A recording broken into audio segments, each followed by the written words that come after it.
ਧੀਆਂ ਘਰ ਨਹੀਂ ਰੱਖੀਆਂ ਜਾਂਦੀਆਂ। ਜ਼ਰੂਰ ਮੈਂ ਚਾਹਾਂਗਾ ਕਿ ਇਸ ਬੇਟੀ ਦੇ ਸਿਰ ਤੇ ਹੱਥ ਰੱਖਿਆ ਜਾਏ। ਦੇਖੋ ਮਿਹਨਤੀ ਬੱਚੀ, ਇਹ ਨਹੀਂ ਗਾ ਕਿ ਘਰ ਬੈਠੀ ਵਿਹਲੀ ਬੈਠੀ, ਨਹੀਂ, ਕੰਮ ਕਰਨ ਵਾਲੇ। ਭਾਈ ਫਿਆਜ਼ दुआ करना खुदा के खुदा हर एक अच्छा इंतजाम करे, रहमत करे, अपने फजल करे अपना।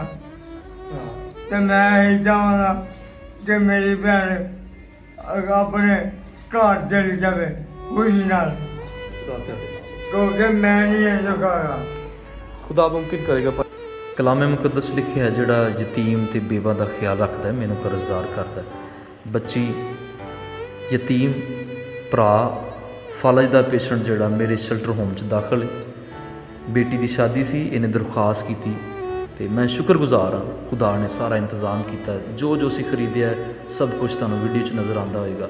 मैं अपने शेल्टर होम च खाना तैयार किया, बड़ा खुश था। मैनू शुक्रगुजारी मेरे अंदर भरी हुई सी कि मेरे शेल्टर होम दे विच बरात आने वाली है।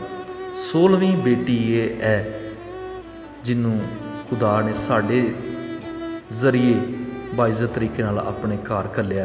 असी 16 धीआं की शादी होने तक कर चुके हैं। यह बरात मेरे कोल मेरे शेल्टर होम दे विच आई। मैं शुक्रगुजार हाँ कि खुदा ने किसी चीज़ की कमी नहीं छड्डी। खाना अच्छा सी, सारे बैठे ने खा रहे ने, मैं भी बैठा हूँ, मेरी बीवी भी तुहानूं विच नज़र आती होएगी। उसके बाद असी निकाह किया, निकाह करके तो असी इहनूं अपने ही शेल्टर होम चों इहदे घर घल्लिया। शुक्रगुजारी खुदा दी है कि वह सारे वसाइल ते ज़राए पैदा करता है। हालेलूया।